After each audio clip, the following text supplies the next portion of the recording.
주신 하나님의 말씀은 예레미야 52장 12절부터 23절까지 말씀입니다. 예레미야 52장 12절부터 23절까지 말씀을 저와 여러분들이 한 절씩 교독하겠습니다. 바벨론의 느부갓네살 왕의 19째 해 다섯째 달 열째 날에 바벨론의 왕의 어전 사령관 느부사라단이 예루살렘에 이르러 여호와의 성전과 왕궁을 불사르고 예루살렘의 모든 집과 고관들의 집까지 불살랐으며 사령관을 따르는 갈대아 사람의 모든 군대가 예루살렘 사면 성벽을 헐었더라. 사령관 느부사라단이 백성 중 가난한 자와 성중에 남아있는 백성과 바벨론 왕에게 행복한 자와 무리의 남은 자를 사로잡아 갔고 가난한 백성은 남겨두어 포도원을 관리하는 자와 농부가 되게 하였더라. 갈대아 사람은 또 여호와의 성전의 두 놋기둥과 받침들과 여호와의 성전의 놋대야를 깨뜨려 그 놋을 바벨론으로 가져갔고 가마들과 부삽들과 부집게들과 주발들과 숟가락들과 섬길 때에 쓰는 모든 놋그릇을 다 가져갔고 사령관들과 화로와 주발들과 솥들과 촛들들과 숟가락들과 바리들 곧 금으로 만든 물건에 금과 은으로 만든 물건을 가져갔더라. 솔로몬 왕이 여호와의 성전을 위하여 만든 두 기둥과 한 바다와 그 받침 아래에 있는 12 놋소 곧 이 모든 기구의 논무게는 헤아릴 수 없었더라. 그 기둥은 한 기둥의 높이가 18규빗이요 그 둘레는 12규빗이요 그 속이 비었고 그 두께는 네 손가락 두께이며 기둥 위에 논머리가 있어 그 높이가 5규빗이요 머리 사면으로 돌아가며 꾸민 망사와 석류가 다 놋이며 또 다른 기둥에도 이런 모든 것과 석류가 있었더라. 그 사면에 있는 석류는 96개요 그 기둥에 둘린 그물에 위에 있는 석류는 도합이 100개이었더라. 아멘. 유럽에 있는 교회들이 술집으로 팔렸다라고 하는 이야기를 들어보신 적이 있을 것입니다. 제가 신학교 다니던 90년대 후반에서부터 이미 이제 그런 이야기가 나오기 시작을 했습니다. 뭐 꼭 다 술집으로만 팔린 건 아닌데 이제 그 중에는 식당으로 팔린 데도 있고 또 이제 마켓 같은 장소로 활용되는 곳도 있습니다. 생각해 보면 이제 교회가 술집 같은 게 될 수 있을까? 우리나라의 현실로 보면 이게 가능할까 하는 생각이 들긴 합니다만은 실제로 이제 가서 보면 이제 그럴 수 있겠구나 하는 생각이 드는 건 뭐 우리 교회만 하더라도 이 예배당 공간 안에는 기둥이 없습니다. 어떤 예배당도 이제 중간에 기둥이 없도록 설계하고 이제 건물을 지었기 때문에 사람들이 모여서 예배를 드리기도 좀 용이하게 만들었지만 뭐 꼭 예배가 아니더라도 식당이나 이제 술집으로 활용을 하게 되면 이 공간 활용이 이제 아주 좋게 되어 있어서 이제 팔리는 데는 어려움이 없다고 생각을 하는데 문제는 이제 이 팔려 있는 현장을 말로만 들을 때는 이제 먼 나라 이야기이고 그럴 수 있나라고 하는 그냥 의문 정도만 가지고 있게 되는데 실제로 이제 가서 보게 되면 좀 마음이 많이 아픕니다. 마음이 아픈 건 이제 그 자리가 하나님께 예배를 드리던 자리이고 또 하나님의 백성들이 모이던 자리 아닙니까? 근데 그러한 곳에 더 이상 이제 예배를 드릴 수 없고 찬송의 소리가 울리지 아니하며 기도할 수 없는 곳 그리고 이제 사람들이 모여서 음식을 먹을 뿐만 아니라 흥청망청 이제 술까지 먹는 공간이 되었다라고 하면 이제 굉장히 안타깝지요. 뭐 저는 종교개혁지 스코틀랜드에 있는 에딘버러 이 교회 건물을 들어가 봤는데 그 건물이 실제로 마켓으로 변해서 이제 사람들이 물건을 가져다 놓고 이렇게 판매하는 현장만 보게 되었는데 그것만 보더라도 여기가 왜 이렇게 되었을까? 건물 모양은 이 돌로 세워지고 스테인드 글라스로 아주 아름답게 세워져 있는 이곳이 왜 이렇게 되었을까 하는 것을 보는 것도 상당히 마음이 아팠습니다. 여기서도 분명히 예배가 드려졌을 터인데 더구나 역사적으로 보면 종교개혁이 일어났던 지역이고 존 녹스 목사님께서 여기서 설교를 하신 것이라고도 전해지고 있는 이 자리가 왜 이렇게까지 되었을까라고 하는 생각을 하게 됩니다. 있습니다. 처음부터 그러지는 않았겠지요. 그리고 더듬어 생각해 보면 이게 세워지는 과정이 그냥 세워지는 게 아니잖아요. 우리 교회만 하더라도 한 1년여 세월이 걸려서 교회가 세워졌고요.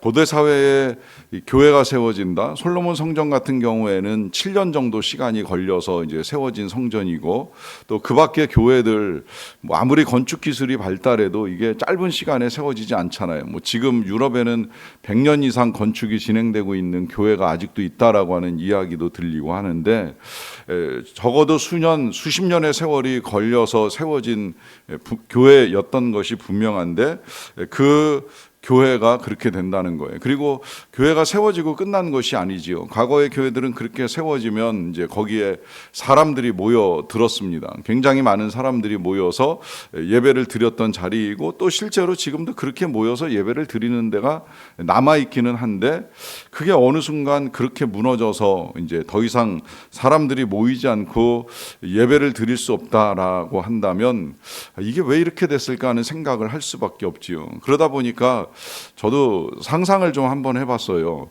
만약에 우리나라에서 뭐 익히 우리에게 알려져 있는 뭐 영락교회, 명성교회 내지는 이제 소망교회 같은 교회들이 이렇게 된다면 어떻게 될 것인가.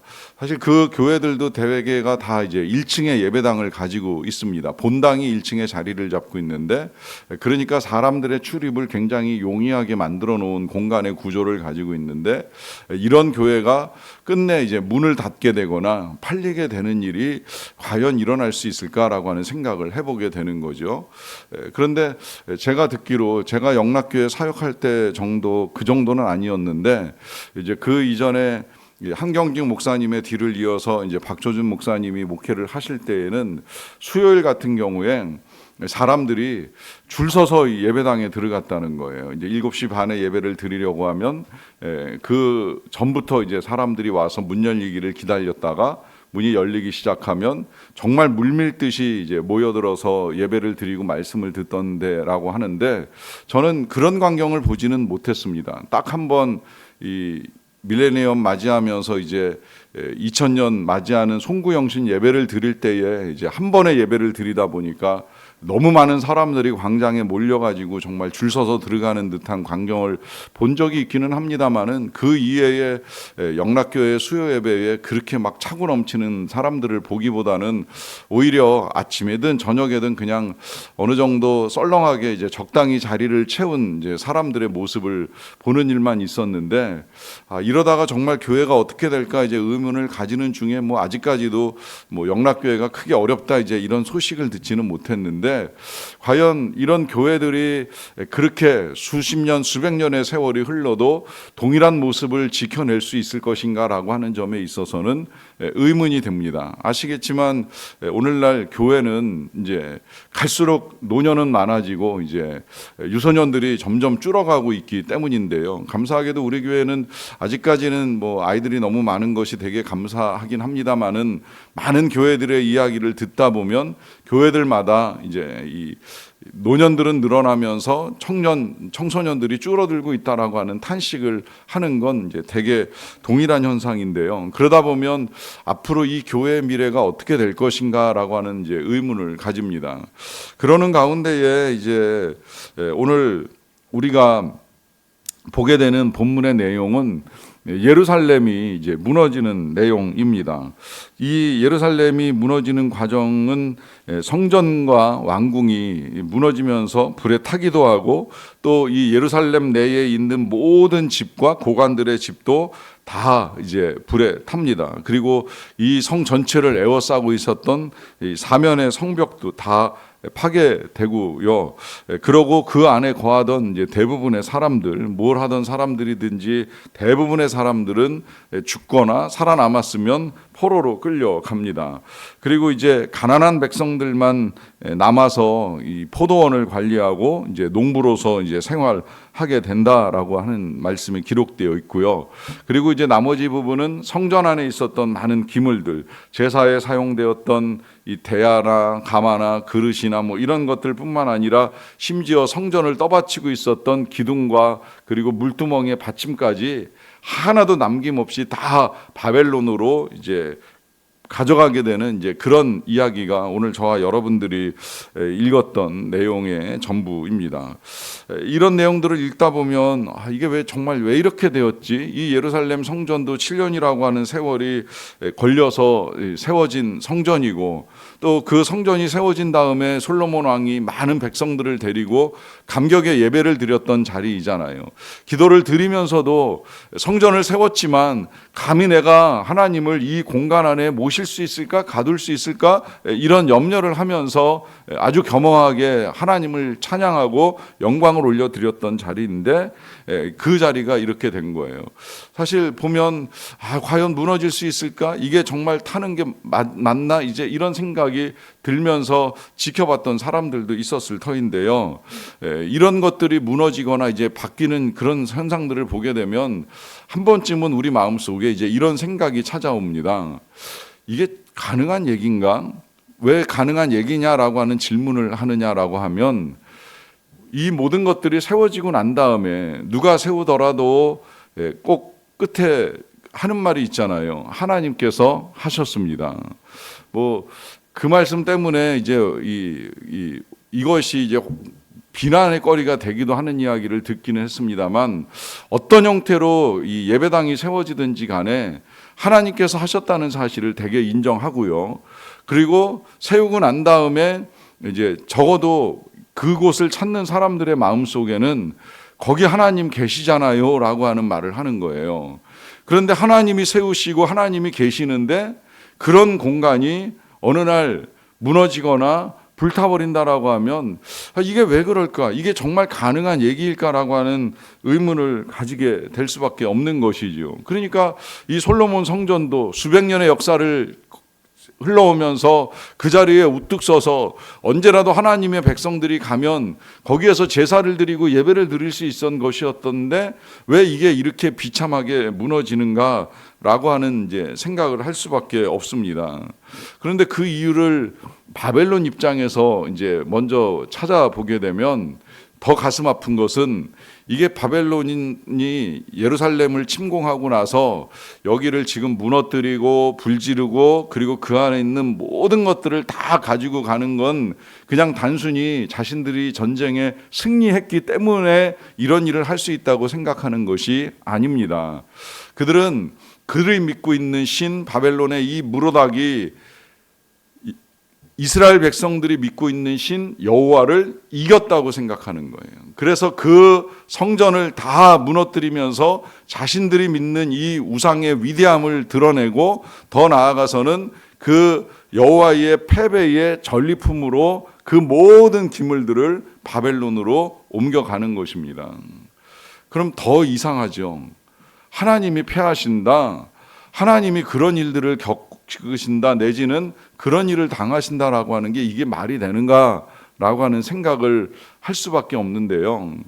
여러분 그런 의문이 들 때에 당장 보이는 현상만을 가지고 하나님의 승리를 우리가 함부로 이야기해서는 아니 됩니다. 하나님의 승패를 이야기해서는 안 된다는 말씀을 드립니다. 저는 감사하게도 이제 목회를 하면서 사람들이 아주 극하고 악하게 하나님의 존재에 대해서 의심을 하거나 부정하는 말을 하는 것을 들을 때가 종종 있었어요. 그러면 그런 사람들은 아무리 말로 설득을 하려고 해도 그 강팍하게 닫힌 마음에 절대 하나님을 인정하는 대답이 나오는 건 어렵습니다. 누가 하더라도 마찬가지예요. 뭐 제가 부족해서 못한다고 말씀하셔도 할 말은 없지만 어떤 뭐 설교자이든 어떤 신학자이든 그런 사람들의 마음을 깨트리고 마음을 열어서 하나님을 인정하게 만드는 건 쉽지 않다라고 하는 걸 경험해 보신 분들은 다 아실 거예요. 그런데 그런 마음을 가진 자들도 끝내 죽음 앞에서 질병 앞에서 고난 앞에서 그 강했던 마음이 오히려 무너지고 깨지면서 끝내 하나님이 계십니다. 하나님을 믿습니다라고 하는 고백을 들었던 적이 여러 번 있어요. 그때 이제 제가 분명한 하나님의 승리를 보는 은혜를 누릴 수가 있었습니다. 그런데 왜 지금 이 상황에서는 예루살렘이 이 지경이 되도록 또 성전은 이 모양이 되도록 하나님께서 왜 아무것도 안 하시는 것처럼 보이느냐라고 하는 질문을 할 때 제가 본문을 보면서 하나님이 저와 우리 모두에게 주셨던 말씀은 이런 의미였어요. 그렇다고 한다면 하나님의 백성들은 무엇을 하였느냐라고 하는 것이죠. 그동안에 이 예루살렘이 이렇게 될 때까지, 이 성전이 이 모양이 될 때까지 과연 하나님의 백성들은 어디서 뭘 하고 있었을까요? 정말 이 성전을 그렇게 귀하게 여기면서 이 성전에 나와 제사를 드렸을까요? 예배를 드렸을까요? 그리고 그 제사를 집리하고 있었던 제사장들은 얼마나 그 제사를 귀하게 여기면서 자신들의 직무를 성실하고 책임 있게 감당하고 있었을까요? 여러분, 손 놓으신 건 하나님이 아니라 우리들이 먼저 그 일들을 저질러 가고 있었다라고 하는 거예요. 하나님이 예루살렘을 포기하신 것이 아니라 이미 오래전부터 이스라엘 백성들이 예루살렘을 포기하고 예루살렘을 무시하고 예루살렘을 우습게 여겼던 거예요. 그 성전에 하나님이 계심에도 불구하고 하나님을 찾지 않고 하나님을 만나려고 하지 않고 하나님의 뜻을 따르려고 하지 아니하였던 거죠. 그리고는 하나님을 그 성전 공간 안에다만 가둬놓고서는 나머지의 모든 삶에 있어서의 삶은 다 자기들이 원하는 대로 자기들의 생각대로 자기들의 기분에 따라서 살아가는 삶을 산 거예요. 그러다가 어쩌다 생각나면 필요하면 한번 찾을까 만날까 그것조차도 제대로 하지 않고 살아온 세월이 수백 년의 세월이 흐르고 난 뒤에 이게 이제 무너지고 쇠락하고 나니까 그때서야 이게 왜 이렇게 됐지 탄식하는 건 아무런 의미가 없다라고 하는 것입니다. 여러분, 하나님은 공간 안에 갇히시는 분이 절대 아닙니다. 이제 그러다 보니까 예수님이 오셔서 다니시면서 그 백성들을 깨우치는 일을 하셨고요. 더 나아가서 이제 성령을 보내셔서 어디에나 하나님이 살아계시다라고 하는 사실을 분명하게 알려주셨습니다. 이런 모든 역사들을 통하여 오늘 우리에게 주시는 바 메시지는 분명합니다. 우리가 귀하게 여길 때에 우리 하나님이 귀하게 여겨 주십니다. 우리가 박대하고 우리가 무시하면 하나님도 어쩌실 수 없는 일들이 벌어지게 됩니다. 그러하기 때문에 이제 우리에게 있어서 필요한 건 하나님이 우리에게 허락하신 모든 것들, 우리 주님, 우리 성령님 뿐만 아니라 공간이 주어져서 예배를 드릴 수 있다라고 하면 이 공간 안에 강건하여 데려다가 하나님의 백성들을 채우는 일로부터 다음 세대에 복음을 전하는 일까지 우리가 절대 소홀하게 여기거나 우습게 여겨서는 아니 됩니다. 우리가 귀하게 여기고 열심을 낼 수만 있다라고 한다면 그때 이제 하나님이 함께 귀히 여겨주시면서 우리가 모이는 자리가 더욱 은혜로워지고 풍성한 성령의 충만함을 누리는 아름다운 공간이 될 것입니다. 그러하기에 교회와 나라를 더욱 사랑하시면서 기도하시고 기도하는 저와 여러분들의 간구가 하늘에 상달되고 우리가 예배하는 이 땅 가운데 응답되기를 간절히 축원합니다. 기도하겠습니다. 사랑과 은혜가 풍성하신 아버지 하나님 감사합니다. 오늘도 우리들을 사랑해 주셔서 진심으로 감사를 드리옵나이다. 아버지 하나님, 하나님은 우리를 사랑하셔서 함께 모일 수 있는 공간과 예배당을 허락하여 주셨는데 하나님, 우리가 이곳에 드나드는 것을 소홀하게 여기고 우습게 여기는 것은 아닌지요, 무시하고 우리가 필요할 때만 찾고 있는 것은 아닌지요, 정말 우리가 성실하게 하나님 앞에 나와 예배하는 자들이 되기를 원하고 하나님을 열심으로 찬양하며 경배하는 가운데에 하나님께서 우리에게 부어주시는 바 그 은혜를 지속적으로 이루어가는 자들이 되기를 간절히 원합니다. 행여라도 무너졌던 예루살렘 성전처럼 또 무너지고 있는 유럽의 교회들처럼 이 땅의 교회들이 그렇게 쇠하는 일들을 겪게 되지 않기를 간절히 원합니다. 세월을 거듭하고 해를 거듭할수록 계속해서 흥황하는 교회들이 되게 하여 주시옵소서. 부흥하는 이 땅의 교회들이 되게 하여 주시옵소서. 살아 복음을 전파하고 그리스도를 전하는 교회의 사명을 잘 이루어 갈 수 있게 하여 주시옵소서. 노년으로부터 유아 유치부에 이르기까지 모든 세대들이 함께 모여 예배드리는 감격과 기쁨을 누리는 교회로서의 영광을 빼앗기지 않게 하여 주시옵소서. 하나님, 내일 성탄절에 드리는 예배가 그와 같은 예배가 되기를 간절히 원합니다. 어린아이로부터 어르신에 이르기까지 모든 주의 백성들이 한자리에 모여서 예배를 드릴 때에 우리 가운데 부어주시는 바 그 성탄의 기쁨과 은총을 충만하게 누리는 예배가 예배가 되게 하여 주시옵소서. 그리고 그와 같은 예배의 감격과 기쁨이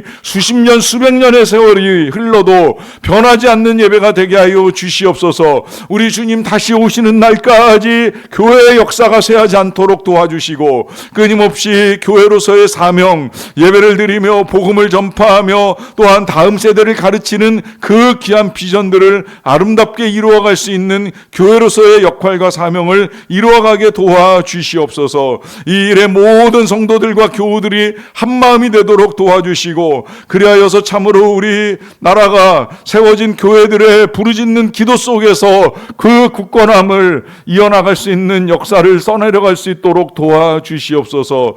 그렇게 하나님께서 우리에게 주시고자 하셨던 성탄의 기쁨이 모든 교우들과 성도들 그리고 가정에 그리고 이 땅 가운데 넘쳐나게 되기를 원합니다. 그래서 하늘에서는 주님이 영광을 받으시고 이 땅 가운데 주의 평화 넘치게 하여 주시옵소서. 모든 것 감사드리옵고 예수님의 이름으로 기도하옵나이다. 아멘.